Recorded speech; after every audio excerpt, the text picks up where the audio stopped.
Hello guys, উনি একটু সুন্দর না। হ্যালো গাইস, বিড়ালটা সুন্দর কিন্তু মহিলা সুন্দর না, ডাইনি পেতনি। তুই আমার মহিলা কইতাছস কে? ভাইয়া চলে গিয়েছিল মাছ কিনতে, দেখা যাক কি মাছ কিনে নিয়ে আসছে আজকে। 6.5 কেজি ওজনের পাঙ্গাস মাছ কিনে নিয়ে আসছে ভাইয়া, সেটাকে দ্রুত কাটতে নিয়ে যাচ্ছে বড় ভাইয়া। যমুনা নদী থেকে মাত্র মাছটাকে মেরেছে আর সেই মাছটাকে খপ করে ধরে ভাইয়া কিনে নিয়ে আসছে। 6.5 কেজি ওজনের পাঙ্গাস মাছটার দাম নিয়েছে 6,500 টাকা। এইবার এটাকে ভাবি ভালোভাবে ঘষা মাজা করবে, ঘষা মাজা করে এটারে ঘষতে ঘষতে দেখেন একদম সাদা ফকফকা বানায় ফেলছে।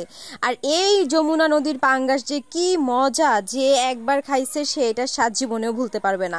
আর এইদিকে তো বড় ভাইয়া পাতা টাতা বিছিয়ে মাছ কাটার জন্য রেডি হয়ে গেছে, মাছ কাটার জন্য কলার পাতা কেটে নিয়েছে। আর কেমন করতেছিস কেন? হ্যালো গাইস, উনি একটু সুন্দর না। হ্যালো গাইস, বিড়ালটা সুন্দর কিন্তু মহিলা সুন্দর না, ডাইনি পেতনি। তুই আমার মহিলা কইতাছস কেন? আন্টি কই না, এটা তোমার ভাগ্য। আমি তোর আপু না? কি আপু? তুই আমাকে মহিলা বললি কেন? আপুকে আপু বল। আর এদিকে আমি দুঃখের কথা কি কইতাম, দেখেন আমার ভাতিজা, আমার ভাইয়ের পোলা আমার সাথে কি পরিমাণের দুষ্টামিটা করতেছে, আমারে যা তা কইতাছে। আমি বলে দেখতে পেতনির মতো খালি ভাইস্তা দেখা তোরে ছাইরা দিলাম, কিছু কইলাম না, মাফ কইরা দিলাম। আর এদিকে কিন্তু পাঙ্গাস মাছটা মোটামুটি কাটাকাটি শেষের পর্যায়ে কি সুন্দর সুন্দর কইরা পিস করতেছে। আজকে যমুনা নদীর পাঙ্গাস মাছটারে সুন্দর কইরা তেলে ভাইজা টমেটো দিয়ে মনে করেন খালি ভুনা ভুনা কইরা খাওয়া হবে। দেখেন আমি কিন্তু 6.5 কেজি মাছের পাঙ্গাস মাছটা কত কষ্ট করে উঁচা করে আপনাকে দেখাইতাছি, যাতে আপনারা একটু ভালোভাবে দেখতে পারেন। এইবার দেখেন পাট শাক নিয়ে খাড়াই গেছি, কারণ আজকে এই পাঙ্গাস মাছের সাথে কিন্তু পাট শাক ভাজির রেসিপিটাও আছে। যা যা রেসিপি আছে আপনাগুলোকে শেয়ার করতেছি। আর এইদিকে তো আমার ভাবি মুরগি, দেশি মুরগি কাটাকাটি কইরা নিতেছে। এইটাও নাকি আজকে হেরা রাইন্দা বাইটা খাওয়াবো। এই দেখেন রান্না বান্না শেষ হয়ে গেছে, আমি পাট শাক নিয়ে বয়ে গেছি ভাত খাওয়ার লেগে। এত মজার মজার আইটেম রাইখা কি পাটের মধ্যে ক্ষুদা রাইখা বৈশা থাকা যায়? বলেন, বৈশা থাকা যায় না।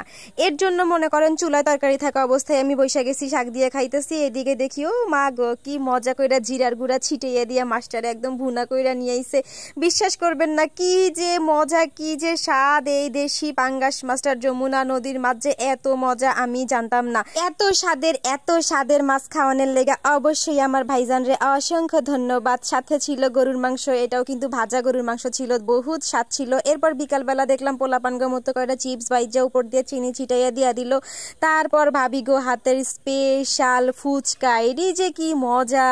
এত স্বাদের ফুচকা চটপটে কিন্তু বছরে একবার দুইবারই খাওয়ার ভাগ্য হয়, সেটা হচ্ছে গিয়া শুধুমাত্র ঈদে যদি বেড়াইতে আসি, তাহলেই কিন্তু ভাবিরা এই মজার মজার ফুচকা চটপটি বানাইয়া খাওয়ায়। এত স্বাদের চটপটি ফুচকা কিন্তু আমি দোকানে কোনোদিনও খাই নাই, কেন জানি না। বাড়ির ফুচকাটাই এত মজা হয়, বাড়িরটা আমার কাছে সেই লাগে। যাই হোক, ভুল ত্রুটি হইলে ক্ষমার দৃষ্টিতে দেখবেন। আজকের মতো বিদায় নিতেছি, সবাই লাইক কমেন্ট শেয়ার কইরা দিয়েন। আল্লাহ হাফেজ।